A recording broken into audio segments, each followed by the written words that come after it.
നിങ്ങളൊരു പന്തയം വെച്ചിരുന്നല്ലോ, സവർക്കർ മാപ്പ് പറഞ്ഞു എന്നുള്ളതിന്റെ തെളിവ് ഹാജരാക്കിയാൽ ഒരു 10,000 രൂപ കൊടുക്കാന്ന് പറഞ്ഞൊരു സോഷ്യൽ മീഡിയയിൽ ഒരു പന്തയം ഇട്ടു. ആരെങ്കിലും സമീപിച്ചിരുന്നോ? ഗസ് ചെയ്യാം, ഒരു ഏകദേശം എത്ര പേര് ഞാൻ തെളിയിക്കാം എന്ന് പറഞ്ഞ് വന്നിട്ടുണ്ടാവും. ഒരാള് ഇതുമായിട്ട് വന്ന് രഞ്ജിത്തിന്റെ അഭിപ്രായം എന്താണ്? അങ്ങനെ ഒരു മാപ്പ് ഉണ്ടായിട്ടില്ല, സർക്കാർ അങ്ങനെ പറഞ്ഞിട്ടില്ല എന്നാണോ? അത് സ്വാതന്ത്ര്യ ചരിത്രത്തിൽ ഒരാൾക്ക് പോലും കിട്ടിയിട്ടില്ല അത്ര വലിയൊരു ശിക്ഷ. ഏതൊക്കെ പൊളിറ്റിക്കൽ പാർട്ടികൾ കള്ളം പറയാൻ വേണ്ടി ട്രെയിൻഡ് ആയിരിക്കും. സ്വാഭാവികമായിട്ടും കമ്മ്യൂണിസം ഉണ്ടാവും. അല്ല, ഈ വിപ്ലവം എന്ന് പറയുമ്പോൾ തെറ്റുവരുന്നു. വിപ്ലവമല്ല, ഇത് ഇന്ത്യൻ സ്വാതന്ത്ര്യ സമരത്തിലെ വിപ്ലവം. ജിന്നെ എനിക്ക് തോന്നുന്നു രണ്ടെന്നേ പറഞ്ഞു. ജിന്നെ രണ്ടെന്നേ പറഞ്ഞുള്ളൂ. അല്ല, ഇവിടെയാണല്ലോ ബഹുരാഷ്ട്രവാദം. ശരിക്കും ഇന്ത്യൻ ആർമിക്കെതിരെ പാകിസ്ഥാൻകാർ പോലും ഉന്നയിച്ചിട്ടില്ലാത്ത അത്ര മോശം ആരോപണങ്ങളാണ് കേരളത്തിലെ കമ്മ്യൂണിസ്റ്റ് പാർട്ടി പ്രവർത്തകർ ഉന്നയിച്ചത്. അതെ, എന്നാൽ കമ്മ്യൂണിസ്റ്റ് പാർട്ടിയുടെ ലക്ഷ്യം സായുധ വിപ്ലവം. അത് അവരുടെ കമ്മ്യൂണിസ്റ്റ് മാനിഫെസ്റ്റോയിൽ അടക്കം അവർ എഴുതിയിട്ടുള്ളതാണ്. ഈ കയ്യൂർ സമര സേനാനികളെ തൂക്കിലേറ്റുന്ന സമയത്ത് ബ്രിട്ടീഷുകാർക്കൊപ്പം നിന്ന് അവർക്ക് വേണ്ടി സ്വാതന്ത്ര്യ സമരത്തെ ഒറ്റിക്കൊടുക്കുകയാണ് കമ്മ്യൂണിസ്റ്റ് പാർട്ടി. അവരെഴുതിയ ചരിത്രം വായിച്ചാൽ ഇത്ര വൃത്തിഹീനമായിട്ട്, ഇത്ര അധപ്പതിച്ച രീതിയിൽ ഇന്ത്യൻ സ്വാതന്ത്ര്യ സമരത്തെ ഒറ്റിക്കൊടുത്ത വേറെ പ്രസ്ഥാനമില്ല.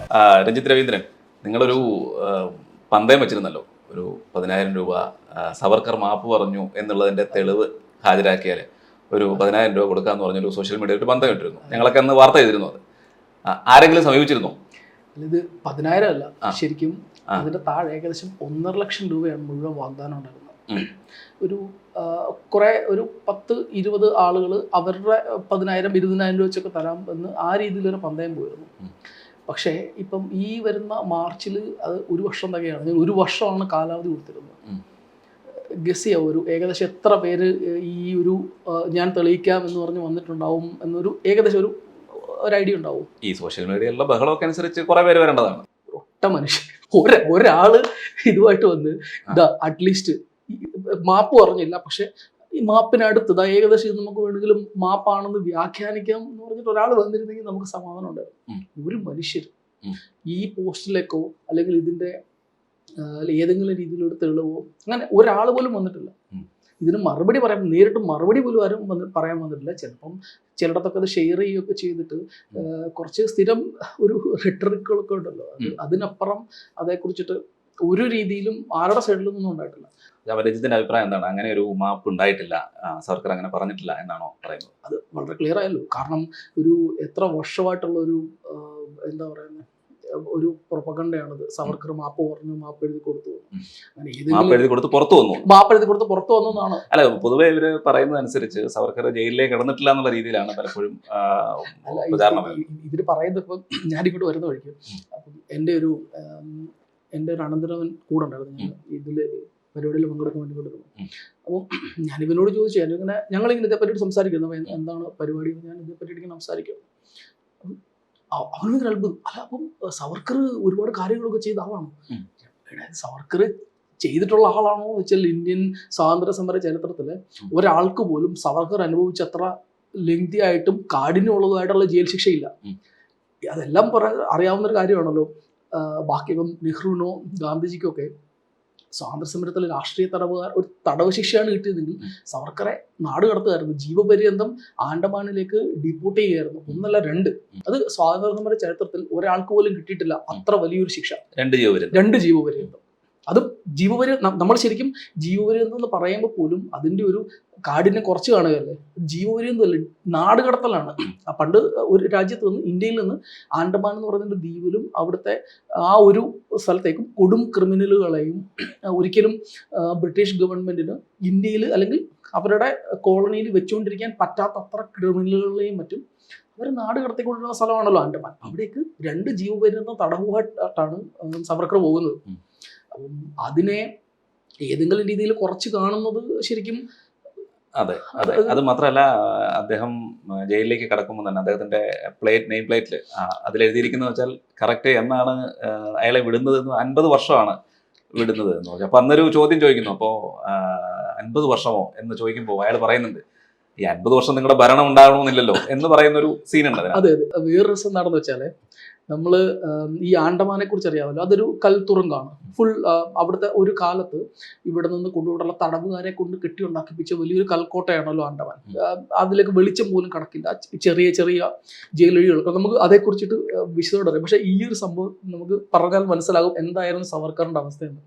അപ്പം സാധാരണ അവിടെ ചെല്ലുന്ന തടവുകാർക്ക് വെയിൽ കൊള്ളില്ല, സൂര്യപ്രകാശം ഏൽക്കാനുള്ള സാധ്യത വളരെ കുറവാണ്. അപ്പോൾ എന്താ ചെയ്യുന്നത് വെച്ചാൽ ആഴ്ചയിൽ ഒരിക്കലൊക്കെ ഇവർക്ക് ജയിലിറക്കി വെളിയിലെ ജോലികൾ, ഇപ്പോൾ പച്ചക്കറി കൃഷി ചെയ്യുക, അല്ലെങ്കിൽ അവിടെ വൃത്തിയാക്കുക, ഇങ്ങനത്തെ ജോലികളൊക്കെ ആയിട്ട് തടവുകാരെ വെളിയിൽ കൊണ്ടുപോകും. ഇതിനൊരു എക്സെപ്ഷൻ സവർക്കറിന്റെ കേസായിരുന്നു. കാരണം സവർക്കറിനെ ജയിലിലേക്ക് കൊണ്ടുപോകുന്ന സമയത്ത് വളരെ ക്ലിയർ ആയിട്ട് എഴുതിയിട്ടുണ്ടായിരുന്നു, ഒരു കാരണവശാലും സവർക്കറിനെ ഈ ജോലി ഏൽപ്പിക്കാൻ പാടില്ല എന്ന്. എന്തുകൊണ്ടായിരിക്കും അവരങ്ങനെ ഒരു തീരുമാനം എടുത്തതെന്ന് പറയാമോ? എന്താണ് അവരെ സ്വാധീനിക്കും എന്നുള്ളത് കൊണ്ടാണ്? അല്ല, അത് ജയിലിൽ അകത്ത് സ്വാധീനം നടക്കുന്നുണ്ട്. ഇവരെഴുതിയിരുന്ന കാരണമാണ് രസം. സവർക്കർ വെളിയിലിറങ്ങിയാൽ ഇന്ത്യയിലും യൂറോപ്പിലുമുള്ള സവർക്കറിന്റെ കൂട്ടാളികൾ കപ്പൽ ചാർട്ട് ചെയ്തു വന്ന് സവർക്കറെ ഇവിടുന്ന് രക്ഷപ്പെടുത്തിക്കൊണ്ട് പോകുന്നത്. യാതൊരു രീതിയിലും ജയിലിറക്കി, അതായത് ആലോചിച്ച് നോക്കണം, ഒരു ദ്വീപിൽ കല്ലറയ്ക്ക് ഉള്ളിൽ കിടക്കുന്ന ആള് അവിടുന്ന് വെളിയിൽ ഇറങ്ങിയാൽ കപ്പൽ ചാർട്ട് ചെയ്തു വന്ന ആളുകൾ കടത്തിക്കൊണ്ട് പോകാൻ സാധ്യതയുണ്ട് എന്ന രീതിയിൽ അത്രയ്ക്ക് സെക്യൂർ ആയിട്ടാണ് സവർക്കറെ. അല്ല, അതിനു വേണ്ടിയിട്ട് എന്തോ ശ്രമം നടന്നിരുന്നല്ലോ, ഇടയ്ക്ക് ശ്രമം നടന്നു. അങ്ങനെ വന്ന സമയത്ത് യുദ്ധകാലത്തായിരുന്നു. ആ സമയത്ത് അത് കപ്പൽ എന്തോ മുങ്ങിപ്പോയിട്ടുണ്ടാണ്, അത് നടക്കാതെ പോയെന്നാണ് ഞാൻ ഇവിടെ വായിച്ചത്. അതെ അതെ, അതായത് രാജ്യത്ത് അന്ന് തൊട്ട് സവർക്കർ ഈ ജയിലിനുള്ളിലേക്ക് ചെന്ന സമയം തൊട്ട് തന്നെ രാജ്യത്തിനകത്തും പുറത്തും സവർക്കറെ വെളിയിൽ കൊണ്ടുവരാൻ വേണ്ടിയിട്ടുള്ള പലതരത്തിലുള്ള ശ്രമങ്ങൾ നടന്നിട്ടുണ്ട് ഈ സവർക്കർ. പക്ഷെ എന്തുകൊണ്ടാണ് ഈ സവർക്കറെ പറ്റിയിട്ട് ഇങ്ങനെ ഒരു വളരെ വളരെ മലീഷ്യസ് പ്രൊപ്പഗണ്ട എന്ന് പറയുന്ന ഒരു സ്വാതന്ത്ര്യത്തിന് വേണ്ടി ഇത്രയധികം പോരാടി? ഏറ്റവും ചെറിയ പ്രായത്തിൽ തൊട്ട് അദ്ദേഹം ആ സമയത്ത് പോയി ലണ്ടനിൽ പോയി, ഇന്ത്യ ഹൗസിൽ പോയി. അത് കഴിഞ്ഞിട്ട് നമുക്കൊരു പോരാട്ടത്തിന്റെ ഒരു ചരിത്രം വേണമെന്നുള്ളത് കൊണ്ട് അവിടുത്തെ ലൈബ്രറികൾ മൊത്തം പരതി നടന്നിട്ടാണ് 1857 സ്വാതന്ത്ര്യ സമരം എന്നുള്ളത് ശിപായി ലഹള എന്ന് വിളിച്ച് അവമാനിച്ചിരുന്നതിനെ ഒന്നാം സ്വാതന്ത്ര്യ സമരം എന്ന് പറഞ്ഞ് പബ്ലിഷ് ചെയ്യുന്നതിന് നിരോധിക്കപ്പെട്ടു. അങ്ങനെ ഒരു പുസ്തകം എഴുതുകയും അവിടെ 1887 ജാഥകൾ വരെ നടത്തി അദ്ദേഹം. അന്ന് അവിടുത്തെ ദേശാഭിമാനികളായിട്ടുള്ള പല ആളുകളെയുമായിട്ടും അദ്ദേഹം ബന്ധപ്പെട്ടു. അവരെ ആ രീതിയിൽ വളരെ വലിയൊരു പ്രപകടം, അതും ഇന്ത്യയിലല്ല വിദേശത്താണ് ചെയ്തത്, അതും ബ്രിട്ടനിലിരുന്നുകൊണ്ട്. അപ്പൊ അങ്ങനെ ചെയ്ത ഒരാളെ ഏകദേശം 10 വർഷത്തോളം ആൻഡമാനിൽ കിടന്നു, 3-4 വർഷത്തോളം തിരിച്ചു വന്നിട്ട് രത്നഗിരി തുടങ്ങിയ ജയിലുകളിൽ കിടന്നു. അതിനുശേഷം എനിക്ക് തോന്നുന്നു 13-14 വർഷം വീട്ടു തടങ്കൽ, 5 വർഷം വെച്ചിട്ട് അതിങ്ങനെ ഇത് ചെയ്തുകൊണ്ടിരുന്നു. വീണ്ടും കൊടുത്തുകൊണ്ട് അങ്ങനെ 14 വർഷം. അങ്ങനെ 1937 ഇയാൾ പൂർണ്ണമായി സ്വതന്ത്രനാവുന്നത്. അപ്പോൾ ഇന്ത്യൻ സ്വാതന്ത്ര്യത്തിന് വേണ്ടിയിട്ട്, ഭാരതത്തിന്റെ സ്വാതന്ത്ര്യത്തിന് വേണ്ടി ഇത്രയും കഷ്ടപ്പെട്ട ഒരാളെക്കെതിരെ എന്തിനാണ് ഇത്ര വലിയൊരു മലീഷ്യസ് പ്രൊപ്പഗണ്ട നടത്തുന്നത്? നമുക്ക് ഈ ലോകം മുഴുവൻ പൊളിറ്റിക്കൽ പാർട്ടികളും അവരുടെ അണികളും പൊളിറ്റിക്സിന് വേണ്ടി എന്തും പറയുകയും പ്രവർത്തിക്കുകയും ചെയ്യുന്ന ആളുകളൊക്കെ ഉണ്ടല്ലോ. ഇപ്പോഴത്തെ ഒരു ലോക മുഴുവൻ പൊളിറ്റിക്കൽ പാർട്ടികൾ അവരുടെ അണികളൊക്കെ എടുത്താൽ കള്ളം പറയാൻ വേണ്ടിയിട്ട് ട്രെയിൻഡ് ആയിട്ടുള്ള എത്ര പൊളിറ്റിക്കൽ പാർട്ടികൾ ഉണ്ടാവും എന്ന് ആലോചിച്ചിട്ടുണ്ടോ? കള്ളം പറയാൻ വേണ്ടി ട്രെയിൻഡ്. ശരിക്കും ഒന്ന് ഗസ് ചെയ്ത് നോക്ക്, ഏതൊക്കെ പൊളിറ്റിക്കൽ പാർട്ടികൾ കള്ളം പറയാൻ വേണ്ടി ട്രെയിൻഡ് ആയിരിക്കും? ഏറ്റവും കൂടുതൽ പറയുന്നത് ഗീബൽസിനെ പറ്റിയാണ്. പിന്നെ സ്വാഭാവികമായിട്ടും കമ്മ്യൂണിസം ഉണ്ടാവും. കാരണം KGB അവരുടെ ഒരു വിങ് ആയിരുന്നല്ലോ ഈ അവരുടെ പ്രൊപ്പഗണ്ടയ്ക്ക് വേണ്ടിയിട്ട് ഉണ്ടായി. അപ്പൊ അവർ ചെയ്തിരുന്ന ഒരു കാര്യം എന്ന് വെച്ചാൽ സോവിയറ്റ് യൂണിയനിൽ അവർക്ക് പ്രൊപ്പഗണ്ട പരത്താൻ വേണ്ടി ഒരു വിങ് ഉണ്ട്. അവരെന്ത് ചെയ്യുമെന്ന് വെച്ചാൽ അവരുടെ ഒരു ഗ്രൂപ്പിനെ ഇന്ത്യയിലേക്ക് അയച്ച് ഇവിടുത്തെ CPI-ക്കാരെ ട്രെയിൻ ചെയ്യിപ്പിച്ചു. അതായത് എങ്ങനെ കള്ളം പറഞ്ഞ് മറ്റുള്ളവരെ ബോധ്യപ്പെടുത്തുന്നത്, പച്ചക്കള്ളം പറഞ്ഞ് ബോധ്യപ്പെടുത്തുക. അതായത് അവിടെ സോവിയറ്റ് യൂണിയൻ അവിടുത്തെ ഭരണ തലത്തിലുള്ള ആളുകളെയും അവരുടെ ഗവൺമെന്റിലുള്ള ആളുകളെയൊക്കെ നിർത്തി വെടിവെക്കുന്ന സമയത്ത് ഇവിടെ EMS-ഉം AKG ഒക്കെ പറഞ്ഞുകൊണ്ടിരുന്നത് അങ്ങനല്ല, അഹിംസാവാദികളാണ് സോവിയറ്റ് യൂണിയൻകാർ, ഇതൊക്കെ അമേരിക്കക്കാർ പടച്ചുവിടുന്ന ബ്രിട്ടനും പടച്ചുവിടുന്ന പച്ചക്കള്ളമാണ് എന്നാണ് ഇവരോട് പറഞ്ഞുകൊണ്ടിരുന്നത്. അതെ അതെ അതെ. അപ്പം അന്ന് അവരിവിടെ വന്ന് KGB ഇന്ത്യയിൽ വന്നിട്ട് ഇവിടുത്തെ CPI-ക്കാരെ കള്ളം പറയാൻ ട്രെയിൻ ചെയ്യിപ്പിച്ചു. അവര് CPI എന്ന് പറയാൻ പറ്റത്തുള്ളൂ. അന്ന് അവിടെ അന്നത്തെ ട്രെയിനിങ് കിട്ടിയവര് അവരുടെ തൊട്ടടുത്തുള്ള തലമുറയെ ഈ കള്ളം പറയാൻ പ്രേരിപ്പിച്ചു. അത് പിന്നെ അവിടുന്ന് ഇങ്ങോട്ടൊരു ഇവോൾവ് ചെയ്യലാണ്. ഏറ്റവും നന്നായി എങ്ങനെ കള്ളം പറയാം, അതായത് പച്ചക്കള്ളം എങ്ങനെ ജനങ്ങളുടെ മുഖത്ത് നോക്കി പറഞ്ഞ് ബോധ്യപ്പെടുത്താം. ഇക്കാര്യത്തിൽ ശരിക്കും CPI-ന്റെ ഐഡിയോളജിയോട് എനിക്ക് വലിയ വിയോജിപ്പാണ്. പക്ഷെ ഈ ഒരു കാര്യത്തിൽ, അതായത് പച്ചക്കള്ളം എങ്ങനെ സത്യസന്ധമായിട്ട് മറ്റുള്ളവരുടെ മുമ്പിൽ അവതരിപ്പിക്കാം, നമ്മൾ ശരിക്കും കേട്ടുകഴിഞ്ഞാൽ നമുക്കൊന്നും സത്യമാണെന്ന്. നമ്മളെ കുറിച്ച് ഇപ്പൊ എന്നെ കുറിച്ചിട്ട് CPM-കാരൻ വന്നിട്ട് ഒരു കള്ളം പറഞ്ഞാൽ ഞാൻ പോലും വിശ്വസിക്കും ഇത് ശരിയാണോ, അത്ര നന്നായി ഇവർ കള്ളം പറയും. അപ്പം ഇവർക്ക് ഐഡിയോളജിക്കലി എതിർപ്പുണ്ട്, അല്ലെങ്കിൽ ഇവർക്ക് ഒരു രീതിയിലും യോജിക്കാൻ പറ്റില്ല. അങ്ങനെ ഒരു കൂട്ടരെ കണ്ടു കിട്ടിക്കഴിഞ്ഞാൽ അവരെ എങ്ങനെയും കള്ളം പറഞ്ഞു. എനിക്ക് വളരെ അടുത്തറിയാവുന്ന ഒരു കാര്യമുണ്ട്. എൻ്റെ വീടിനടുത്ത് കുറച്ചടുത്ത് ഒരു ചെറുപ്പക്കാരനുണ്ടായിരുന്നു. അയാള് ABP-യുടെ ഒക്കെ പ്രവർത്തനമൊക്കെ ഉണ്ട്, എനിക്ക് നല്ല പരിചയമുള്ളായിരുന്നു. ഒരു മതതീവ്രവാദ സംഘടന ഉം. ഇയാളെ ആയിട്ടുള്ള ഇയാളെ കോളേജിന് മുമ്പിലിട്ടിട്ട് കുത്തിക്കൊന്നു. വളരെ വേദന ഉണ്ടാക്കുന്ന ഒരു സംഭവമാണ്. ഇതിന് ഇത് CPM-ആയിട്ട് ബന്ധമൊന്നുമില്ല. പക്ഷേ ചെറുപ്പക്കാരന് ഇവിടുത്തെ കമ്മ്യൂണിസ്റ്റുകാർക്ക് ഇഷ്ടമല്ല. ഇവര് ഞാൻ ഡയറക്റ്റ് കേട്ടാണ് അവിടെ ചെന്നിട്ട് പറയുന്നു എന്തോ അസാൻമാർഗീയ വിഷയത്തിൽ ഇവനെ പിടിച്ചിട്ട് അതിന്റെ പേരിലാണ് കുത്തിക്കൊന്നത്. ഒരു കാര്യമില്ല, ഒരാൾ മരിച്ചു, അയാളെ കൊണ്ടുള്ള ഇവര് ഉണ്ടാകുന്ന പ്രശ്നങ്ങളൊക്കെ തീർന്നു. പക്ഷെ എന്നിട്ട് പോലും ഇവരടുത്ത വീട്ടിൽ കയറി പ്രചരിപ്പിക്കുന്നത് ഇവരുമായിട്ട് ബന്ധമില്ലാത്ത വിഷയത്തിൽ ഇതാണ് പ്രചരിപ്പിക്കുന്നത്. ആ തരത്തിൽ ഏറ്റവും താഴേക്കിടയിൽ നിന്ന് ഏറ്റവും മുകളിൽ വരെ ആരെക്കുറിച്ച് വേണമെങ്കിലും കള്ളം പറയാൻ ട്രെയിൻഡാണ് CPM കമ്മ്യൂണിസം. സവർക്കറെ എന്തുകൊണ്ട് അവര് തെരഞ്ഞെടുക്കാൻ? അത് ഏറ്റവും രസകരമായ കാര്യം എന്താണ്, പലപ്പോഴും ഈ കമ്മ്യൂണിസ്റ്റ് അണികൾ സോഷ്യൽ മീഡിയയിൽ പറയുന്നത് RSS സ്വാതന്ത്ര്യ സമരത്തിൽ പങ്കെടുത്തിട്ടില്ല എന്നാണ്. അല്ലെങ്കിൽ അവരുടേതായിട്ടുള്ള കുറച്ച് RSS സ്വാതന്ത്ര്യ സമരത്തിൽ പങ്കെടുത്തിട്ടില്ല, RSS ദേശീയ പതാക ഉയർത്തുന്നില്ല, RSS ദേശീയഗാനത്തെ സ്വീകരിച്ചിട്ടില്ല. ഇതൊക്കെ വർഷങ്ങളായി ഇവർ പലരും എഴുതുകയും പറയുകയും ചെയ്ത് ഈ ഞാൻ ആദ്യം പറഞ്ഞ ഒരു കാര്യമുണ്ടല്ലോ, ഈ കള്ളം പറയൽ, ഇതിന്റെ ഭാഗമായിട്ട് ഇവർ പ്രചരിപ്പിക്കുന്ന ഒരു കാര്യമാണ്. പക്ഷേ സത്യസന്ധതയോടെ നോക്കുകയാണെങ്കിൽ എല്ലാ കാലത്തും ഇപ്പോൾ RSSന്റെ സ്ഥാപകൻ തന്നെ RSS സ്ഥാപിച്ചതിന് ശേഷം വനസത്യാഗ്രഹത്തിൽ പങ്കെടുത്ത് ജയിലിൽ പോയതാണ്. അത് വലിയൊരു ലിസ്റ്റ് ആളുകളുണ്ട്. പക്ഷേ കമ്മ്യൂണിസ്റ്റ് പാർട്ടി ഒരു കാലത്തും ഇന്ത്യൻ സ്വാതന്ത്ര്യ സമരത്തിൽ പങ്കെടുത്തിട്ടില്ല. അവർക്ക് സ്വാതന്ത്ര്യ സമരമായിട്ട് ഒരു ബന്ധം ഉണ്ടായിട്ടില്ല എന്ന് മാത്രമല്ല, പറ്റുന്ന സ്ഥലത്തൊക്കെ അവർ ഇന്ത്യൻ സ്വാതന്ത്ര്യ സമരത്തെ വഞ്ചിക്കുകയും ബ്രിട്ടന്റെ കൂടെ ചേർന്ന് ഏതൊക്കെ രീതിയിൽ അതിനെ ഇന്ത്യൻ സത്യാഗ്രഹത്തെ ഇന്ത്യൻ സ്വാതന്ത്ര്യ സമരത്തെ ചതിക്കാവോ അതെല്ലാം അവർ ചെയ്തിട്ടുണ്ട്. ഇതാണ് അവരുടെ ഒരു ചരിത്രം. അങ്ങനെ ഇന്ത്യക്ക് സ്വാതന്ത്ര്യം കിട്ടുന്ന സമയത്തും ബാക്കി എല്ലാവരും ഇന്ത്യ അംഗീകരിച്ചു, ഇന്ത്യയുടെ റിപ്പബ്ലിക്കിനെ അംഗീകരിച്ചു, ഇന്ത്യൻ നിയമ സംഹിതയും ഒക്കെ അംഗീകരിക്കുകയൊക്കെ ചെയ്തിട്ടും ഇതിന് തയ്യാറായിട്ടില്ലാത്ത ഒരേ ഒരു കൂട്ടർ അന്ന് തൊട്ട് ഇന്ത്യൻ കമ്മ്യൂണിസ്റ്റ് പാർട്ടിയാണ്. കാരണം അവരുടെ അന്ന് തൊട്ട് ഉള്ള പ്ലാൻ ഇന്ത്യ, അവർ പറഞ്ഞു പരത്തിക്കൊണ്ടിരുന്നൊരു കാര്യം, ഇന്ത്യ ഒരു രാജ്യമല്ല, ഇന്ത്യ പല രാജ്യങ്ങളാണ്. കാരണം അവരെ സംബന്ധിച്ച് അതാണ് എളുപ്പം. അവർക്ക് ഒരിക്കലും ഒരു സ്വാധീനമില്ലാത്ത ഭാഗങ്ങളുണ്ട്, അവർക്ക് സ്വാധീനമുള്ള ഭാഗങ്ങളുണ്ട്. അവർക്ക് സ്വാധീനം ഉണ്ടായിരുന്ന ഭാഗങ്ങൾ ഒരു കമ്മ്യൂണിസ്റ്റ് ഭരണകൂടമാക്കി മാറ്റണം.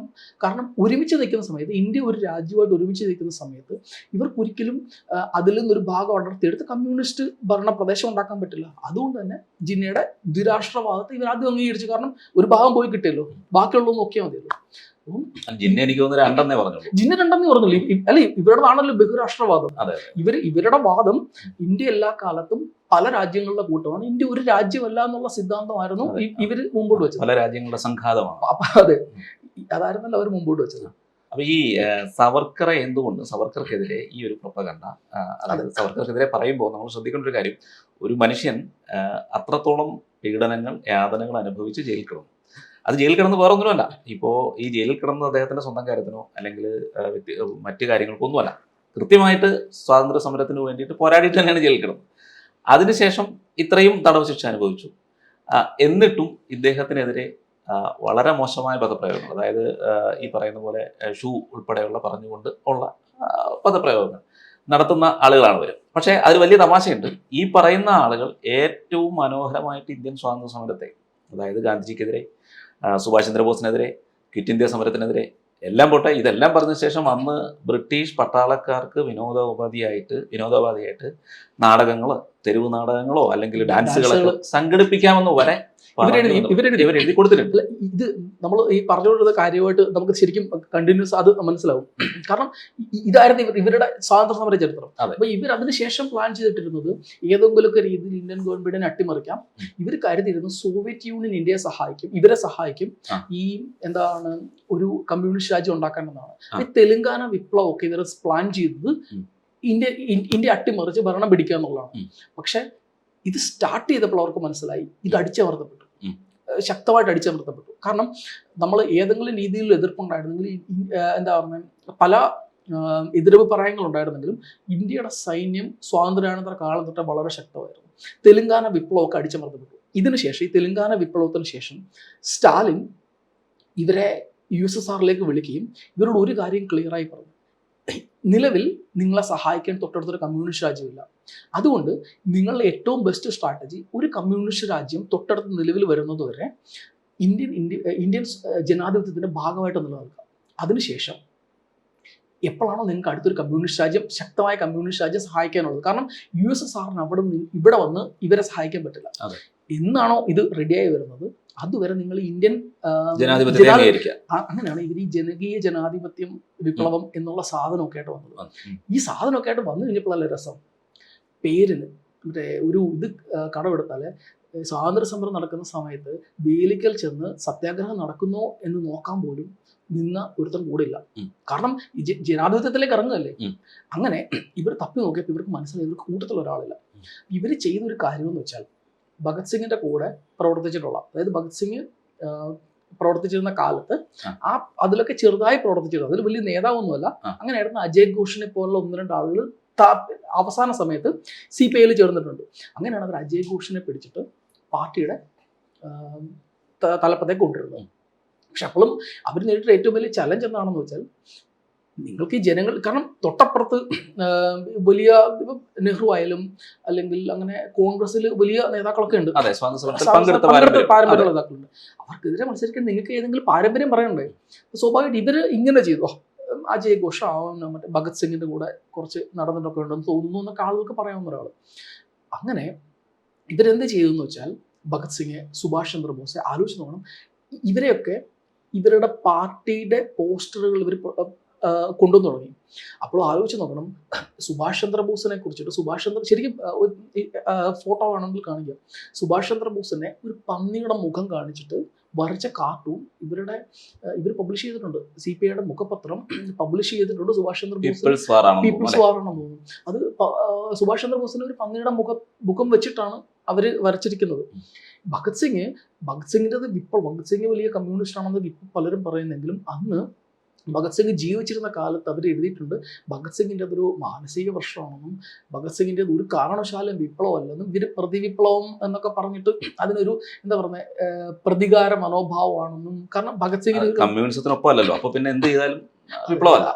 ഒപ്പം അല്ലെങ്കിൽ പിന്നെ ഈ പറഞ്ഞല്ലോ ഒപ്പം അല്ലെങ്കിൽ താറടിക്കുക എന്നതൊരു ഇതേ ഉള്ളൂ.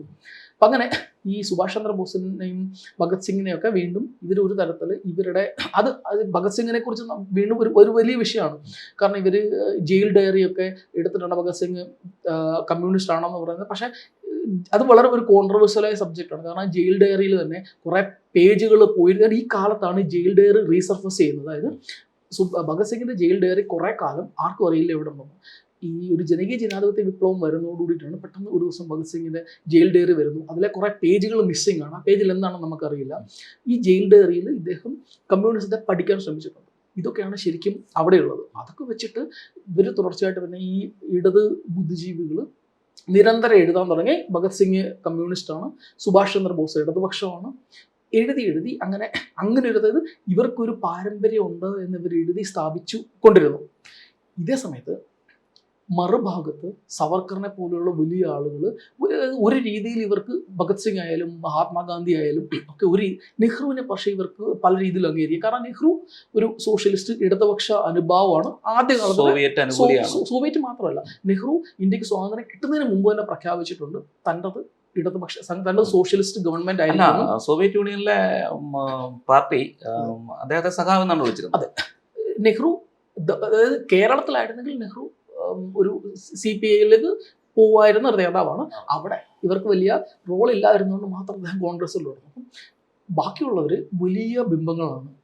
സ്വാഭാവികമായിട്ടും നമ്മൾ ഈ കുറച്ചു മുമ്പേ പറഞ്ഞ കാര്യം തന്നെ, നമ്മുടെ കൂടെ അല്ലെങ്കിൽ അവരെ ഇല്ലാതാക്കുക.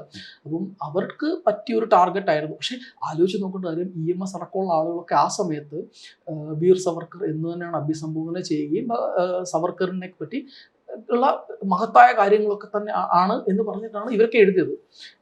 ഈ കള്ളം പറച്ചിൽ അതിൻ്റെ ഇവോൾവ് ഒക്കെ ആയിട്ട് ഇവർക്ക് ഒരു സമയത്ത് പെട്ടെന്ന് ഹിന്ദുത്വ അല്ലെങ്കിൽ ഇന്ത്യൻ നാഷണലിസ്റ്റിക് ഐഡിയോളജി, നമ്മൾ പലപ്പോഴും ഹിന്ദുത്വം എന്ന് പറഞ്ഞിട്ട് അതിനൊരു പ്രതിസ്ഥാനത്ത് നിർത്തുകയാണ്. ശരിക്കും ആലോചിച്ചാൽ മതി, ഇവർ ഹിന്ദുത്വം എന്ന് പറയുന്നത് ബേസിക്കലി ഇന്ത്യൻ ദേശീയവാദത്തിനാണ് ഇവർ ഹിന്ദുത്വം എന്ന് പറഞ്ഞ് ഒരു കോർണർ ചെയ്യാൻ ശ്രമിക്കുന്നത്.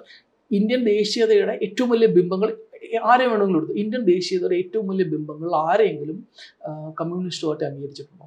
ഇല്ല, ഒരാൾ പോലും ഇല്ല. പട്ടേൽ ആയിക്കോട്ടെ, അല്ലെങ്കിൽ തിലകൻ ആയിക്കോട്ടെ, സവർക്കർ ആയിക്കോട്ടെ, ഒരു ഇന്ത്യൻ മഹാത്മാഗാന്ധിയെ പോലും ഇല്ല. ഇപ്പം മഹാത്മാഗാന്ധിയെ എതിർത്ത് പറഞ്ഞാൽ മറ്റുള്ളവരുടെ സൈഡിൽ നിന്ന് ആക്രമണം ഉണ്ടാകും എന്ന് അറിഞ്ഞിട്ടും ഉണ്ടായിരിക്കുകയാണ്.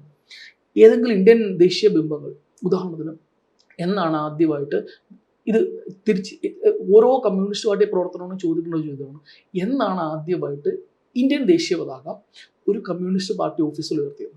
എനിക്ക് തോന്നുന്നു കഴിഞ്ഞ വർഷമാണ് ആദ്യമായിട്ട് ഇവര് ഇന്ത്യൻ ദേശീയ പതാക ഒരു പാർട്ടി ഓഫീസിൽ ഉയർത്താൻ തയ്യാറായിട്ടുള്ളത്.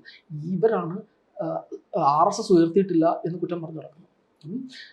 ഇവരുടെ ഈ ഒരു ദേശീയ ബിംബങ്ങളെ എങ്ങനെയും താറടിച്ച് കാണിക്കുക. പട്ടേലിന്റെ പ്രതിമയ്ക്ക് നേരെ വന്ന വിവാദമൊക്കെ ശരിക്കും പട്ടേൽ ഒരു ദേശീയതയുടെ വ്യക്താവായിട്ടാണ്. അതിന് പകരം പട്ടേലിന് പകരം എന്താണ് ജവഹർലാൽ നെഹ്റുവിന്റെ പ്രതിമ ഉയർത്തിയിരുന്നെങ്കിൽ ഈ ഇടതുപക്ഷം ഇത്ര പ്രശ്നം ഉണ്ടാക്കും എന്ന് കരുതുന്നുണ്ടോ? ഇല്ല. അത് ഇവരുടെ ദേശീയതയോടുള്ള എതിർപ്പാണ്.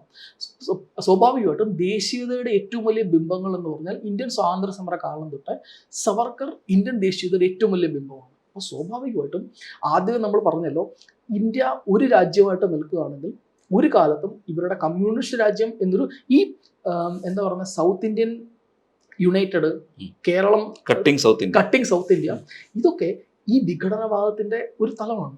ഇവർക്ക് ഇന്ത്യ ഒരുമിപ്പിച്ച് നിർത്തുന്ന ഏത് ഫോഴ്സിനോടും, ഇപ്പം ഹിന്ദുത്വ അല്ലെങ്കിൽ സവർക്കർ, ഇന്ത്യൻ ആർമി, അതെ, ശരിക്കും ഇന്ത്യൻ ആർമിക്കെതിരെ പാകിസ്ഥാൻകാർ പോലും ഉന്നയിച്ചിട്ടില്ലാത്ത അത്ര മോശം ആരോപണങ്ങളാണ് കേരളത്തിലെ കമ്മ്യൂണിസ്റ്റ് പാർട്ടി പ്രവർത്തകർ ഉന്നയിച്ചത്. കോടിയേരി ബാലകൃഷ്ണൻ അടക്കം പറഞ്ഞത്. അപ്പോൾ ശരിക്കും ഇന്ത്യൻ ദേശീയതയുടെ ബിംബങ്ങളിൽ ഏതിനെയൊക്കെ ഇവർക്ക് നേരിട്ട് ആക്രമിച്ച് നശിപ്പിക്കാവോ അവർക്കെതിരെ ഈ പറഞ്ഞ അവരുടെ ഈ കള്ളം പറയാനുള്ള ട്രെയിനിങ് കൃത്യമായിട്ട് ഉപയോഗിച്ച് അതിനെ ടാർണിഷ് ചെയ്തിട്ടുണ്ട്. അതിൻ്റെ ഏറ്റവും എളുപ്പത്തിൽ, അത് ഏറ്റവും അപ്രോച്ചബിൾ ആയിട്ടുള്ള ഒന്നായിരുന്നു സവർക്കർ. ഇനിയും ഒരു ചാൻസ് കിട്ടിക്കഴിഞ്ഞാൽ ഇന്ത്യൻ ആർമിക്കെതിരെ അല്ലെങ്കിൽ പട്ടേലിനെതിരെ ഏത് ബിംബങ്ങൾക്കെതിരെയും, ഇവർ സംസ്കൃതത്തിനെതിരുള്ളതായി കഴിഞ്ഞാൽ ഹിന്ദിക്കെതിരുള്ളതായാലും ഏതെങ്കിലുമൊക്കെ മേഖലയിൽ ഇവരൊക്കെ ഇന്ത്യയെ യുണൈറ്റ് ചെയ്യുന്ന പല ഘടകങ്ങളിൽ ഒന്നാണ്. അതിനെ ആക്രമിക്കുക എന്നുള്ള കമ്മ്യൂണിസ്റ്റ് പാർട്ടിയുടെ പോളിസിയുടെ ഭാഗമാണ് ഓക്കെ. അപ്പോൾ എൻ്റെ ഒരു ചോദ്യം, അപ്പോൾ സവർക്കർ മാപ്പ് പറഞ്ഞില്ല എന്നാണോ പറയുന്നത്? സവർക്കർ മാപ്പ് പറഞ്ഞില്ലല്ലോ. കാരണം അത് വളരെ രസമാണ്. AG നൂറാണിയാണ് ഇതിൻ്റെ ഈ ഒരു പ്രൊപ്പഗണ്ടയുടെ ആദ്യത്തെ വരി എഴുതിവിട്ടത് AG നൂറാണിയാണ്. കാരണം സവർക്കറുടെ ശരിക്കും നമ്മളതിനെ അത് ക്ലെമൻസി പെറ്റീഷൻസ് ആണ്, അതേ പറ്റിയിട്ട് നമുക്ക് സംസാരിക്കാം. പക്ഷെ ഈ ക്ലെമൻസി പെറ്റീഷനിൽ കൊടുത്തിട്ട് അതേ പറ്റിയിട്ട് അന്ന് പരിശോധിച്ച കാർഡോക്ക് എന്ന് പറയുന്ന അവരുടെ ഒരു ബ്രിട്ടീഷ് രാജ്ഞിയുടെ അവരുടെ മന്ത്രിസഭയിലൊക്കെ ഉണ്ടായിരുന്ന ആളാണ്. ഇദ്ദേഹം ഇത് പരിശോധിച്ചിട്ട് ഈ നൂറാണി എഴുതിയത് കാർഡോക്ക് clearly mentioned Savarkar's was clearly a mercy petition. സവർക്കറുടേത് ദയാഹർജി ആയിരുന്നു എന്ന് കാർഡോക്ക് പറഞ്ഞു എന്ന് എഴുതിയിട്ടാണ് ഇത് ഔട്ട്ലുക്കിലോ മറ്റോ ഇത് പ്രസിദ്ധീകരിച്ചത്. ഇതിന് ഫ്രണ്ട് ലൈനാണ്. ഇതെടുത്തിട്ട് ഇതിന്റെ പാത പിന്തുടർന്നിട്ടാണ് സവർക്കർ ദയാഹർജി കൊടുത്തു എന്ന് അടുത്ത വരിയായത്.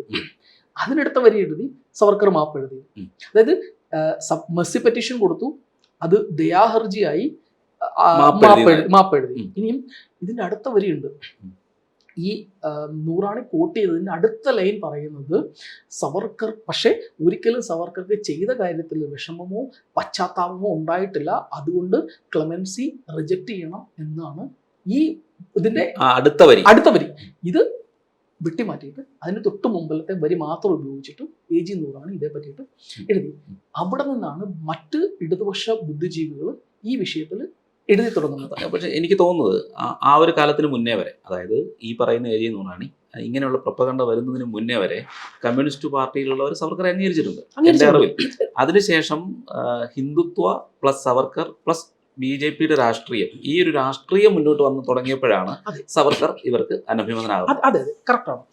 ഈ അപ്പം സവർക്കർ ഈ ഒരു കാലഘട്ടത്തോടെ, ഈ പറഞ്ഞ കാലഘട്ടത്തോടെ, അതായത് BJP രാഷ്ട്രീയം വരുന്നു അല്ലെങ്കിൽ സംഘപരിവാർ രാഷ്ട്രീയം മുകളിലേക്ക് വരുന്നു പറഞ്ഞുള്ളത് മൊത്തത്തിൽ ഏത് രീതി നോക്കിയാൽ ഇവരുടെ ഒരു പൊതു അജണ്ടയ്ക്ക് ലക്ഷ്യത്തിനെതിരാണ്. കാരണം ഇന്ത്യ വിഭജിക്കണം, ഒരു കമ്മ്യൂണിസ്റ്റ് രാജ്യം രൂപീകരിക്കണം, അല്ലെങ്കിൽ പിന്നെ വളരെ സിമ്പിളാണ്. ഓക്കെ, നമ്മൾ ഒരുപാട് ചിന്തിക്കുന്നുണ്ട് എന്താണ് കമ്മ്യൂണിസ്റ്റ് പാർട്ടിയുടെ ലക്ഷ്യം? സായുധ വിപ്ലവം. അത് അവരുടെ കമ്മ്യൂണിസ്റ്റ് മാനിഫെസ്റ്റോയിൽ അടക്കം അവർ എഴുതിയിട്ടുള്ളതാണ്. സായുധ വിപ്ലവത്തിലൂടെ രാജ്യം പിടിച്ചെടുക്കുക. ഇന്ത്യൻ ഭരണഘടനയ്ക്കെതിരാണല്ലോ അവരുടെ ഭരണഘടന. അത് ഇന്ത്യൻ ഭരണഘടനയ്ക്കെതിരാണ് അവർ. അല്ല, അതുകൊണ്ടാണല്ലോ തൽക്കാലം സ്റ്റാലിൻ പറഞ്ഞത് നിങ്ങൾ ഇത് മാറ്റി വെച്ചിട്ട് ഇവരുടെ സംഭവമൊക്കെ അംഗീകരിക്കുക. ഇപ്പൊ ചൈന അടുത്ത് വന്നിട്ടുണ്ട്. ചൈന അങ്ങ് എട്ടത്തുണ്ട്. പക്ഷെ ചൈനയിൽ നിന്ന് ഈ അരുണാചൽ പ്രദേശിന്റെ സ്ഥാനത്ത് കേരളമായിരുന്നുവെങ്കിൽ ഇപ്പൊ അപ്പുറത്ത് പോയാൽ ഇത് കാരണം ഇവര് പോയി വഴി തുറന്നു കൊടുക്കും. അതെ അതെ തീർച്ചയായും ആണല്ലോ. കാര്യം അവർക്കാണല്ലോ ഇതുള്ളത്. അതെ. അങ്ങനെ ഈ ഒരു കാര്യം എഴുതി, അതായത് സവർക്കറിനെതിരെ എഴുതി തുടങ്ങിയത് ഈ ഒരു കാലഘട്ടത്തിൽ. അപ്പം ദേശീയത, ഹിന്ദുത്വ, സംഘപരിവാറിന്റെ വളർച്ച, ഇതെല്ലാം കൂടി വന്നപ്പോൾ ഇവർ ശരിക്കും ആക്രമിച്ച് നശിപ്പിക്കേണ്ട ഒരു ബിംബമായി സവർക്കർ മാറി. അങ്ങനെയാണ് സവർക്കറിനെതിരെ തുടങ്ങുന്നത്. ഇവർ പറയുന്ന സവർക്കർ ചെന്ന വർഷം, നമ്മൾ ആദ്യം പറഞ്ഞല്ലോ സവർക്കറിൻ്റെത് ശരിക്കും ഒരു ജയിൽ ശിക്ഷയല്ല, മറിച്ച് നാടുകടത്തൽ. സവർക്കർ ചെന്ന വർഷം തന്നെ ദയാഹർജി എഴുതി. ശരിക്കും ഈ പ്രൊപ്പഗണ്ടകളുടെ ഒരു കമ്മ്യൂണിസ്റ്റ് പ്രൊപ്പഗണ്ടകളുടെ ഒരു പ്രധാന, നമുക്ക് നോക്കിയാൽ മനസ്സിലാവും, അവരുടെ പ്രധാന ശൈലി എന്ന് പറഞ്ഞാൽ 100% കള്ളം പറയില്ല. 100% കള്ളം പറഞ്ഞാൽ അത് പൊളിക്കുക വളരെ എളുപ്പമാണ്. ഇവർ ചെയ്ത് ഈ 100 ചെയ്ത് കണ്ടില്ലേ. അങ്ങനെ കാടൊക്കെ പറഞ്ഞിട്ടുണ്ടോ? പറഞ്ഞിട്ടുണ്ട്. പക്ഷെ നിങ്ങൾ ബാക്കി വായിച്ചു നോക്കിയാൽ മാത്രമേ നിങ്ങൾക്ക് സത്യം മനസ്സിലാവൂ. അതുകൊണ്ട് ഇവര് സവർക്കർ ചെന്ന വർഷം തന്നെ ദയാഹർജി കൊടുത്തു, സവർക്കർ ചെന്ന വർഷം തന്നെ മാപ്പ് എഴുതി കൊടുത്തു.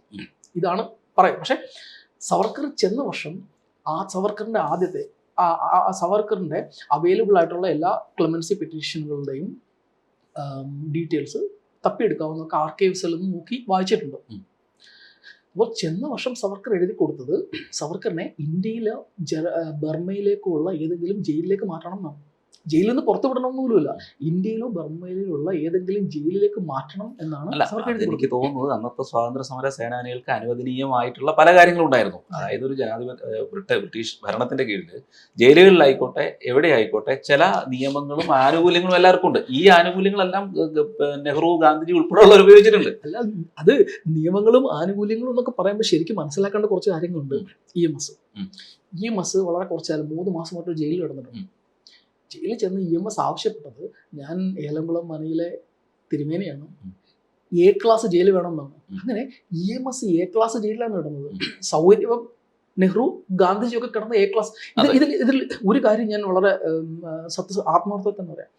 ഒരു മാസം അല്ലെങ്കിൽ ഒരു ദിവസം എങ്കിലും ഇന്ത്യൻ സ്വാതന്ത്ര്യ സമരത്തിന് വേണ്ടിയിട്ട് ജയിലിൽ കിടന്നിട്ടുള്ള ഏതൊരാളുടെയും ത്യാഗം നമ്മൾ 100% അംഗീകരിക്കണം. അത് ഏത് ക്ലാസ് ജയിലായിക്കോട്ടെ, എത്ര സുഖസൗകര്യത്തിൽ കിടന്നിട്ടുണ്ട്, ബ്രിട്ടീഷുകാർക്കെതിരെ പോരാടി ഇന്ത്യൻ സ്വാതന്ത്ര്യ സമരത്തിൽ പങ്കെടുത്തിട്ടുള്ള ഏതൊരാളെയും 100% ആത്മാർത്ഥമായി തന്നെ അവർ ചെയ്ത അതൊരു ത്യാഗമാണ്, നമുക്കൊക്കെ വേണ്ടിയിട്ടാണ് ചെയ്തത്, അത് അംഗീകരിക്കുന്നു. പക്ഷെ നമ്മൾ ഒരു കമ്പാരിസൺ ആണ്, ഒരു ലൈൻ വരച്ചിട്ട് അപ്പുറം ഇപ്പുറം കാണിച്ചു കൊടുക്കുക.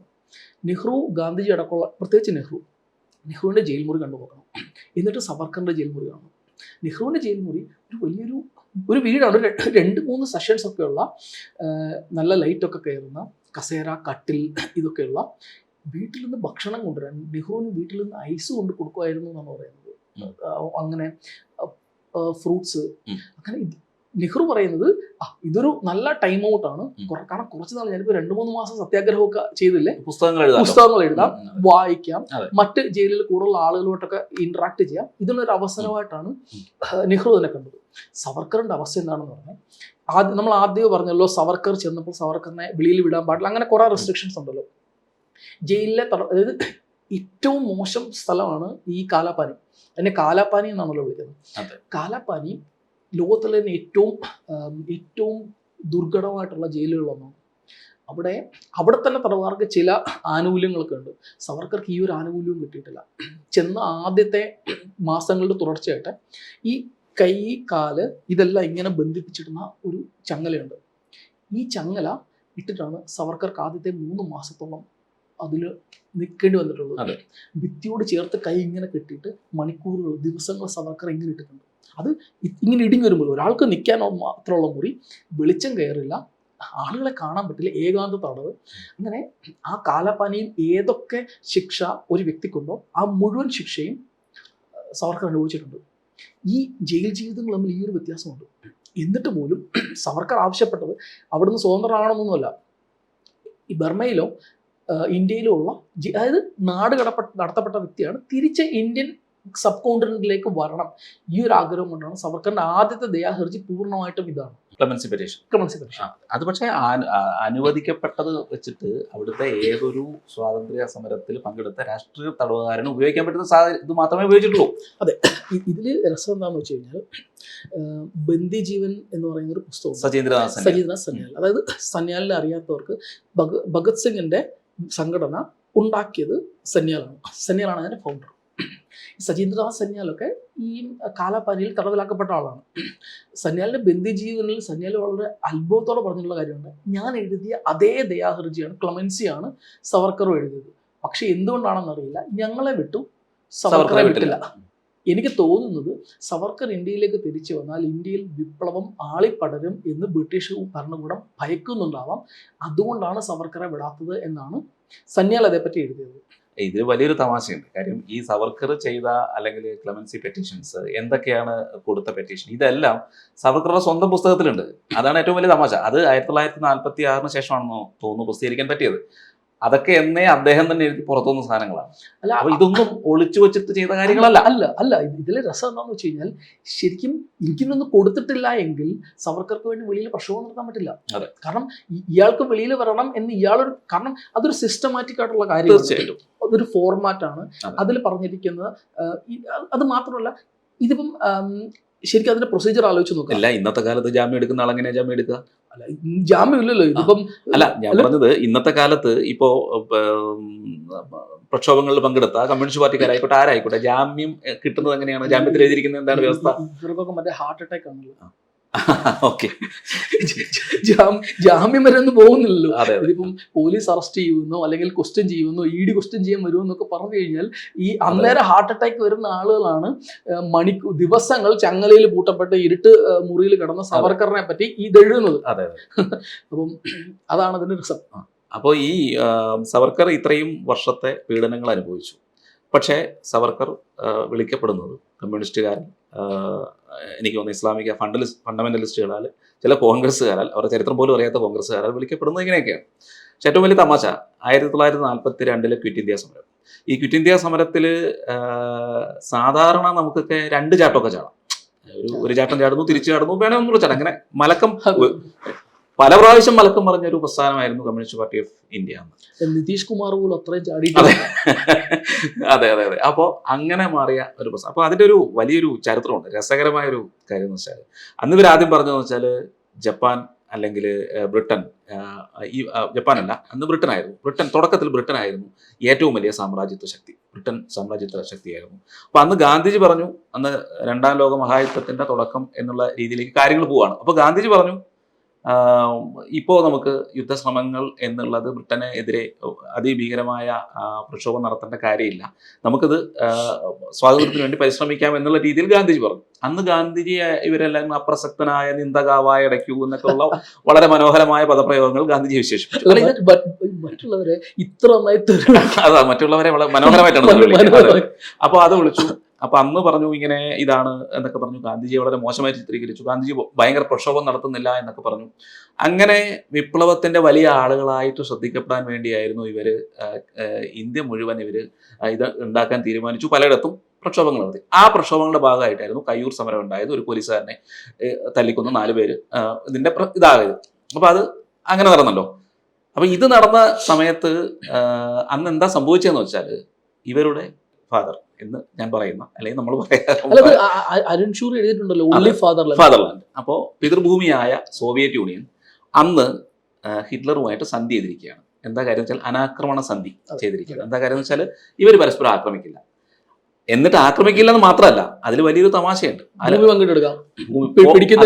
പോളണ്ടിനെ പറ്റി ഒരു അക്ഷരം പറയരുതെന്ന് പറഞ്ഞു. അത് പോളണ്ടിനെ ഇവർ പങ്കിട്ടെടുക്കുക, അതാണ് സംഭവിച്ചത്. അപ്പൊ അങ്ങനെ ചെയ്ത സമയത്ത് സോവിയറ്റ് യൂണിയനോട് ഹിറ്റ്ലറും സന്ധി ആയതുകൊണ്ട് ആ ഫാസിസം അവർക്ക് അന്ന് കുഴപ്പമില്ലായിരുന്നു. അതുകൊണ്ടാണ് ബ്രിട്ടൻ സാമ്രാജ്യം അന്ന് ഫാസിസം അല്ലായിരുന്നു. ഹിറ്റ്ലറോ, എനിക്ക് തോന്നുന്നു സ്റ്റാലിനാണോ ഹിറ്റ്ലറാണോ പാനോപചാര പ്രസംഗം വരെ ചെയ്തു വന്ന് ഹിറ്റ്ലർക്ക് അനുകൂലമായിട്ടാണെന്ന് തോന്നുന്നു. ഞാൻ അത് ഒന്നുകൂടെ നോക്കേണ്ടി വരും. പക്ഷേ ഈ സംഭവം നടന്നിട്ടുണ്ട്. അപ്പോൾ ഈ ഇവരൊരുമിച്ച് ഉള്ള രീതിയിൽ അന്നത് നടന്നു. അതിനുശേഷമാണ് ഈ പറയുന്ന കയ്യൂർ സമരം ഉണ്ടാകുന്നത്, ഈ പ്രക്ഷോഭങ്ങളൊക്കെ ഉണ്ടായിരുന്നു. അന്ന് കമ്മ്യൂണിസ്റ്റ് പാർട്ടി ബ്രിട്ടനെ എങ്ങനെയും സാമ്രാജ്യത്തിനെതിരെ പോരാടുകയായിരുന്നു. 2ാം ലോക മഹായുദ്ധം തുടങ്ങി കുറച്ച് കഴിഞ്ഞപ്പോഴത്തേന് എന്താ സംഭവിച്ചത്, നമ്മുടെ ഹിറ്റ്ലർ അല്ലെങ്കിൽ ജർമ്മനി കയറി റഷ്യ ആക്രമിച്ചു. അപ്പോൾ കയ്യിൽ നിന്ന് പോയി. കാര്യം റഷ്യയും ബ്രിട്ടനും വന്ന ഒരു സൈഡാണ്. അപ്പോ അതുവരെ സാമ്രാജ്യത്വ യുദ്ധമായിരുന്നു. സാമ്രാജ്യത്വ യുദ്ധമായിരുന്നിട്ട് ഇവര് അതിലും വലിയൊരു തമാശ ആലോചിക്കണം. സാമ്രാജ്യത്വ യുദ്ധമായിരുന്നിട്ട് ഇവർ തമ്മിൽ പരസ്പരം ആലോചിച്ചപ്പോൾ ഒരു രക്ഷയില്ല. ഇത് എങ്ങനെയും വെളുപ്പിക്കാൻ പറ്റില്ല. അപ്പോൾ അവർ പറഞ്ഞു പുറത്ത് ഇത് ജനകീയ യുദ്ധമായി, നമുക്ക് സാമ്രാജ്യത്വ യുദ്ധമായി. അതായത് ഇന്ത്യയിൽ സാമ്രാജ്യത്വ യുദ്ധം. കാര്യം ബ്രിട്ടനെതിരെ പറഞ്ഞുകൊണ്ടിരുന്നതാണല്ലോ, മാറ്റി പറയാൻ ഒത്തിരി ഒരു ബുദ്ധിമുട്ട്. അപ്പോൾ പറഞ്ഞു ഇവിടെ സാമ്രാജ്യത്വ യുദ്ധം, അവിടെ ജനകീയ യുദ്ധം. അപ്പോൾ മറ്റേ ബ്രിട്ടീഷ് കമ്മ്യൂണിസ്റ്റ് പാർട്ടി കൃത്യമായ നിർദ്ദേശം കൊടുത്തു, അതൊന്നും നടക്കുന്ന രണ്ട് പരിപാടിയും ഇവിടെ നടക്കില്ല, ഒറ്റ യുദ്ധം, ഒരച്ഛനേ ഉള്ളത്. അതെ, ഒറ്റ യുദ്ധം. അപ്പോൾ പറഞ്ഞു സോവിയറ്റ് യൂണിയനെ ഉറച്ചു നിന്നു. ഇത് ജനകീയ യുദ്ധമായി മാറി. ജനകീയ യുദ്ധമായി മാറിയപ്പോൾ അന്നാണ് 1942 ക്വിറ്റ് ഇന്ത്യ സമരം കോൺഗ്രസ് ഗാന്ധിജി പ്രഖ്യാപിക്കുന്നത്. പോയില്ലേ, കയ്യിൽ നിന്ന് പോയി. കാര്യം വെച്ചാൽ ബ്രിട്ടനെതിരെ അതിഭയങ്കരമായ പ്രക്ഷോഭത്തിലേക്ക് കോൺഗ്രസ് പോയി, ഗാന്ധിജി പോയി. അപ്പോൾ സംഭവം പ്രശ്നമായി. കാര്യം റഷ്യ ബ്രിട്ടനൊപ്പമാണ്. റഷ്യ ബ്രിട്ടനൊപ്പമാണെങ്കിൽ ഇപ്പം എൻ്റെ അച്ഛൻ വേറെ അപ്പോൾ അങ്ങനെയാണ്, പിന്നെ അയാളെ നമുക്ക് എതിർക്കാൻ പറ്റില്ലല്ലോ. അപ്പോൾ നേരെ ഇവര് പറഞ്ഞു പിന്നെ എല്ലായിടത്തും ഇതിന്റെ പേരിൽ ഇവർ കാണിച്ചു കൂട്ടിയ കൊള്ളരുതായ്മകൾക്ക് കൈ കണക്കൂല. അത്രത്തോളം രാജ്യത്തിനെതിരെ നിന്നൊരു പ്രസ്ഥാനമാണെന്ന് കമ്മ്യൂണിസ്റ്റ് പാർട്ടി. അത് എതിരെ നിന്നെന്ന് പറഞ്ഞാല് നമ്മൾ പ്രതീക്ഷിക്കാത്ത രീതിയിൽ. കാര്യം അന്ന് അവര് ഈ ബ്രിട്ടീഷ് സർക്കാരിന്റെ ആളുകൾക്ക് കൊടുത്ത മെമ്മോറാണ്ടങ്ങളും അവര് ഞങ്ങൾ ചെയ്ത കാര്യങ്ങളും പറഞ്ഞുള്ള രേഖകൾ വായിച്ചാൽ ഇതിൽ വലിയ രസമുണ്ട്. ഇത് ചെയ്തൊന്നുമല്ല, ഇവർ ആദ്യം അങ്ങോട്ട് ബ്രിട്ടനോട് പറഞ്ഞു ഞങ്ങള് ഇനിയും നിങ്ങളോട് നിങ്ങൾക്ക് വേണ്ടിയിട്ട് പലതും ചെയ്യാം. ഇത് ബ്രിട്ടന് വിശ്വാസമില്ല. കാരണം ഇവരുടെ കയ്യിലിരിപ്പ് ഈ കമ്മ്യൂണിസ്റ്റ് ഒരു കാര്യം നമ്മൾ സമ്മതിക്കാതെ നിവൃത്തിയില്ല. ഈ കമ്മ്യൂണിസ്റ്റുകാരുടെ കയ്യിലിരിപ്പ്, കമ്മ്യൂണിസ്റ്റ് പാർട്ടിയുടെ അവരുടെ അണികളുടെയും കയ്യിലിരിപ്പ് ബ്രിട്ടൻ വളരെ ഭംഗിയായിട്ട് അറിയാം. അതുകൊണ്ട് ഇവർ അങ്ങോട്ട് ചെന്നത് പറഞ്ഞെങ്കിലും ബ്രിട്ടൻ കൂട്ടില്ല. എന്ത് ചെയ്തെന്നറിയാവോ? ബ്രിട്ടൻ കൂടെ കൂട്ടുന്നതിന് മുമ്പ് തന്നെ ഇവര് ബ്രിട്ടന് വേണ്ടി പ്രവർത്തിക്കാൻ തുടങ്ങി. കാരണം ഓൾറെഡി അവിടെ നിന്ന് ബ്രിട്ടീഷ് കമ്മ്യൂണിസ്റ്റ് പാർട്ടി പറഞ്ഞു ഇത് ജനകീയ യുദ്ധമാണ്. അങ്ങനെ ഇവരെന്ത് ചെയ്തെന്നറിയാവോ? ഇവര് കാര്യമായിട്ട് ഈ ബ്രിട്ടന് ലെറ്ററിൽ എഴുതാൻ തുടങ്ങി, ഇതാണ് ഞങ്ങൾ ചെയ്ത കാര്യം. ഉദാഹരണത്തിന് ദേശാഭിമാനി അവരെഴുതിയിരിക്കുകയാണ്, ദേശാഭിമാനി ചെയ്ത കാര്യങ്ങൾ എണ്ണ വിട്ട് അയച്ചിരിക്കുകയാണ്. ഒന്നാമത്തെ കാര്യം, ഞങ്ങൾ ഉത്പാദനം കൂട്ടാൻ ഇവിടുത്തെ സാധാരണ മനുഷ്യരോട് പറഞ്ഞു, തൊഴിലാളികളോട് പറഞ്ഞു, അതുകൊണ്ട് യുദ്ധത്തിന് ആവശ്യമായിട്ടുള്ള സപ്ലൈ കിട്ടും. അതെ. 2, ഇവിടെ ആക്രമണം അങ്ങനത്തെ കാര്യങ്ങളൊക്കെ നടത്തരുതെന്ന് ഞങ്ങൾ തൊഴിലാളികളോട് എഴുതി ആഹ്വാനം ബോധിപ്പിക്കുന്നു. അപ്പം ഇവിടെ ബ്രിട്ടന് കൂടുതൽ ഇത്തരം കാര്യങ്ങൾ ശ്രദ്ധിക്കേണ്ട, യുദ്ധത്തിൽ ശ്രദ്ധിക്കാം. 3, ഇതാണ് രസം, എഴുതി ഞങ്ങൾ സത്യാഗ്രഹം പൊളിച്ചു. അതെ, എഴുതി പൊളിച്ചു.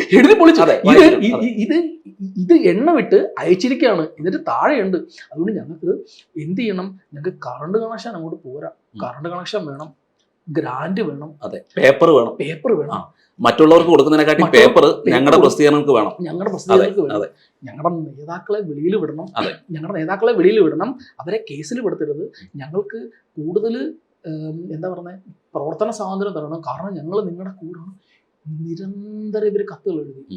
ശരിക്കും നമ്മൾ ഈ ഷൂ നക്കുക എന്നൊക്കെ പറഞ്ഞു കഴിഞ്ഞാൽ എഴുതിയതല്ല, ഫുള്ള് പറയേണ്ടി വരും. അവരെഴുതിയ ചരിത്രം വായിച്ചാൽ ഇത്ര വൃത്തിഹീനമായിട്ട്, ഇത്ര അധപ്പതിച്ച രീതിയിൽ ഇന്ത്യൻ സ്വാതന്ത്ര്യ സമരത്തെ ഒറ്റിക്കൊടുത്ത വേറെ പ്രസ്ഥാനമില്ല.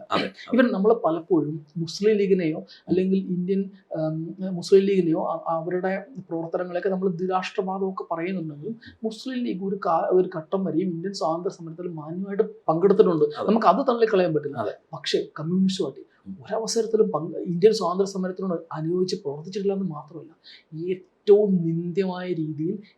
നിന്ദ്യമായ രീതിയിൽ സ്വാതന്ത്ര്യ സമരത്തെ തകർക്കാൻ നോക്കി. എന്നിട്ട് അതേപ്പറ്റി എഴുതി അത് അയച്ചു കൊടുത്ത് പ്രതിഫലം വാങ്ങാൻ നോക്കി. അതെ, പ്രതിഫലം വാങ്ങാൻ നോക്കി എന്ന് പറഞ്ഞാൽ അതിന്റെ ഓരോ രേഖകൾ വായിച്ചാൽ ഞെട്ടിപ്പോകും.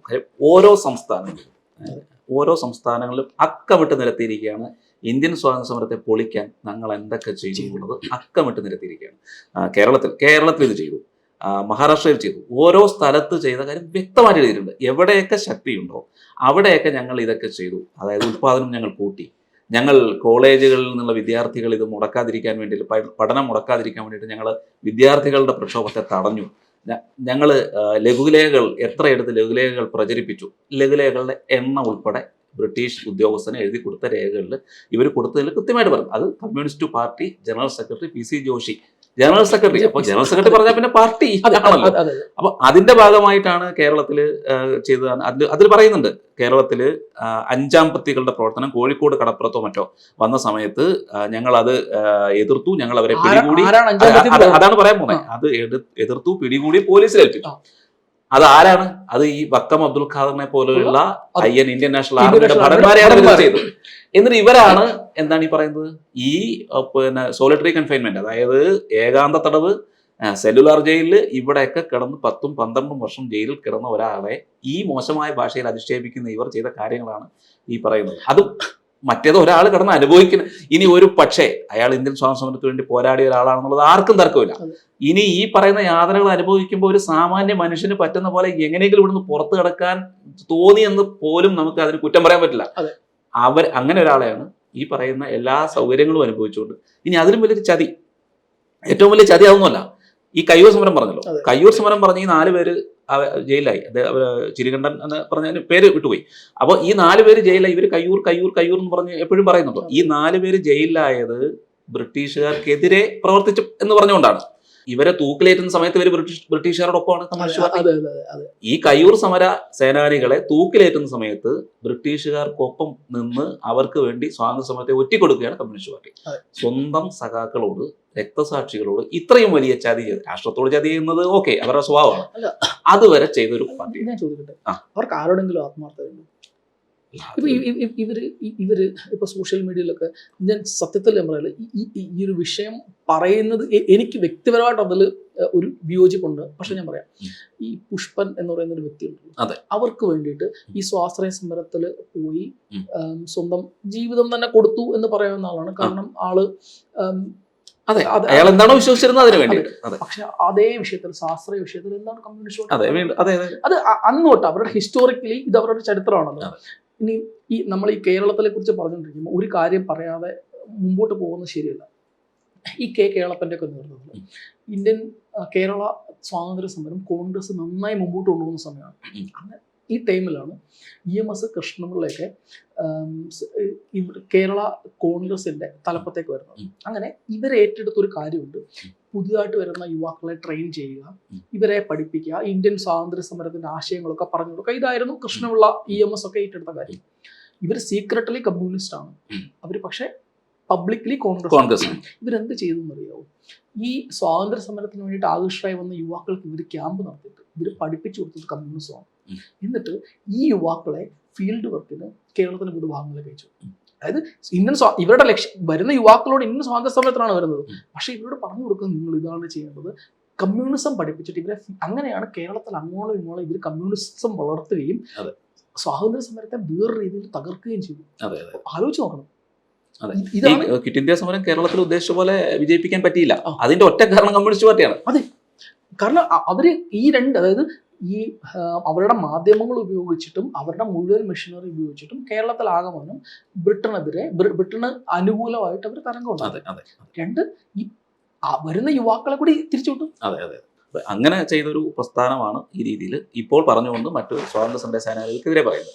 ഇനി ഈ അടുത്ത കാലത്ത് വിവാദമായൊരു കാര്യമുണ്ടല്ലോ, ദേശാഭിമാനി സന്ദീപ് വാര്യർ പറഞ്ഞു ദേശാഭിമാനി കാശ് മേടിച്ച് ബ്രിട്ടന്റെ പൈസ വാങ്ങി.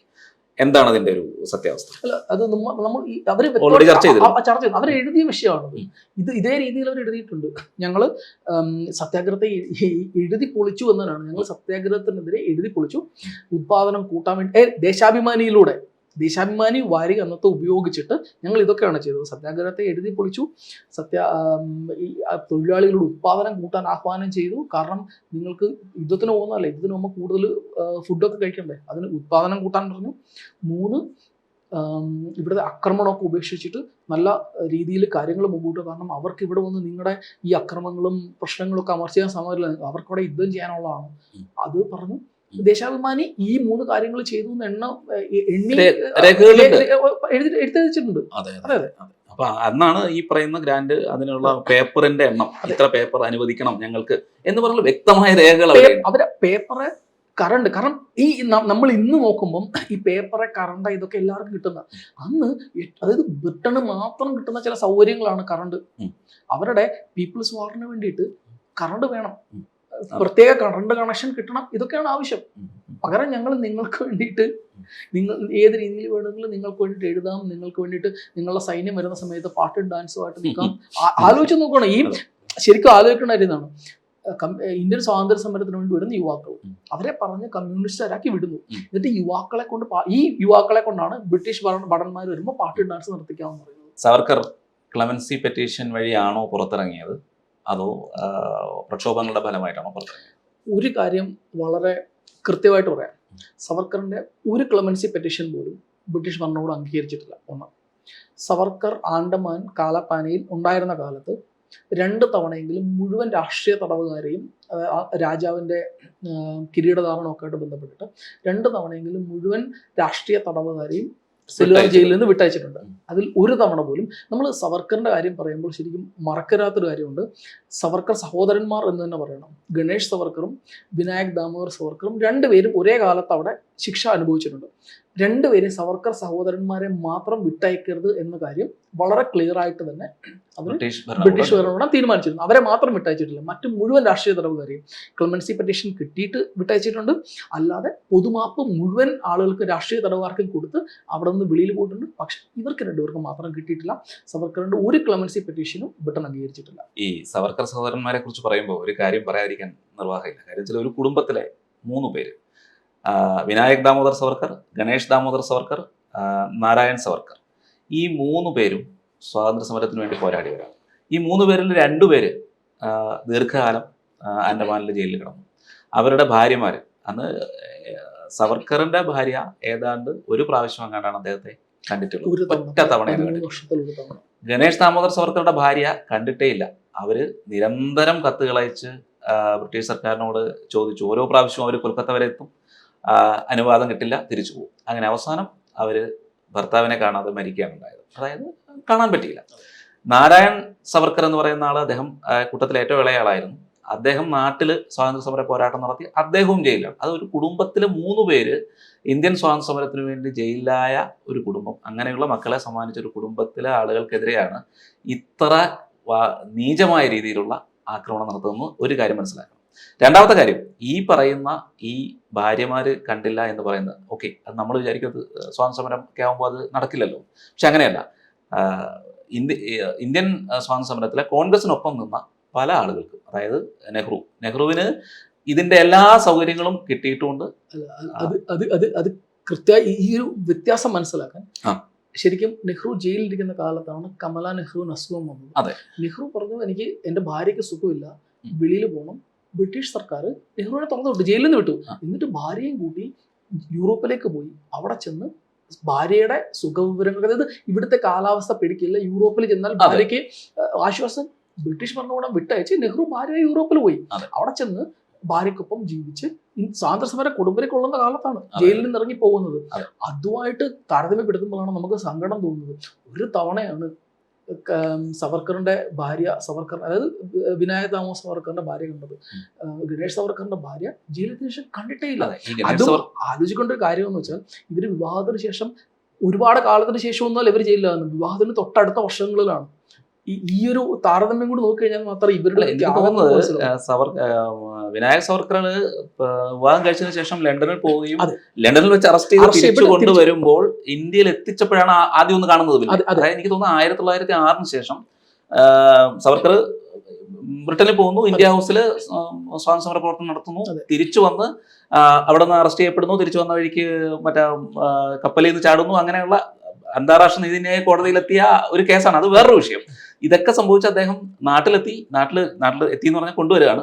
കൊണ്ടുവന്ന സമയത്ത് അന്നാണ് ഇവര് എവിടുന്നൊക്കെയോ കഷ്ടപ്പെട്ട് ഈ പറയുന്നിടത്തെത്തി ഒരു പ്രാവശ്യം കാണുന്നത്. ആ ഒരു പ്രാവശ്യം കാണുന്ന സമയത്ത് സവർക്കർ പറയുന്നുണ്ട്, സവർക്കർ ചോദിക്കുന്നുണ്ട്, ഞാൻ ചെയ്തത് നിന്റെ ജീവിതത്തെ ആ ഒരു വ്യക്തിപരമായിട്ടുള്ള കാര്യങ്ങൾ ചോദിക്കുന്നുണ്ട്. അപ്പൊ അവർ പറയുന്നുണ്ട്, നിങ്ങൾ ചെയ്ത കാര്യങ്ങൾ, സ്വാതന്ത്ര്യത്തിന് വേണ്ടി ചെയ്ത കാര്യങ്ങൾ, അതുകൊണ്ട് എനിക്ക് അതിനകത്ത് ഒന്നും പറയാനില്ല, എനിക്ക് സന്തോഷമേ ഉള്ളൂ എന്ന് പറഞ്ഞിട്ടാണ് അവരന്ന് ആൻഡമാനിലേക്ക് യാത്ര അയക്കുന്നത്. പിന്നെ ഒറ്റ പ്രാവശ്യം കാണാൻ പറ്റിയിട്ടുള്ളൂ.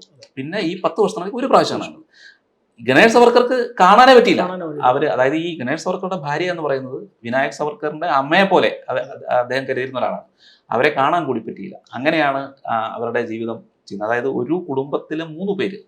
ഇന്നത്തെ കാലത്ത് ഇങ്ങനെ ഇപ്പോൾ ഒരു സ്വാതന്ത്ര്യ സമരത്തിന്റെ ഒരവസ്ഥ വരികയാണെങ്കിൽ നമുക്കറിയാം എത്ര പേര് സ്വാതന്ത്ര്യ സമരത്തിന് വേണ്ടി പോരാടുമെന്നും എങ്ങനെയാകും നമുക്ക് സ്വാഭാവികമായിട്ട് നമുക്ക് മനസ്സിലാവുന്ന കാര്യമാണ്. അന്ന് ഒരു കുടുംബത്തിലെ 3 പേരും പോയി ആ കുടുംബത്തിനെതിരെ ബ്രിട്ടീഷ് ഭരണകൂടം അത്രത്തോളം പ്രതികാര നടപടികൾ സ്വീകരിച്ചു. അവർക്ക് ചിലയിടത്ത് താമസം പോലും കിട്ടിയിട്ടില്ല.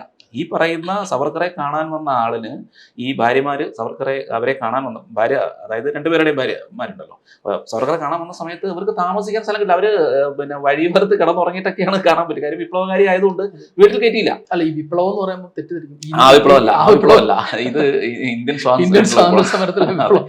അങ്ങനെ പോലും യാതനകൾ അനുഭവിച്ച ഒരു കുടുംബം, അതെ, ഇത്രത്തോളം ജയിലിൽ കിടന്ന, ഇത്രത്തോളം കഷ്ടപ്പാട് അനുഭവിച്ച ഒരാൾക്കെതിരെയാണ് ഈ പറയുന്ന ആളുകൾ ഈ വളരെ മോശമായിട്ടുള്ള പദപ്രയോഗങ്ങൾ നടത്തുന്നത്. കാര്യം ഈ പറയുന്നവർക്ക് വേണ്ടിയിട്ട് കൂടെയാണ് ഇത് ചെയ്തത്.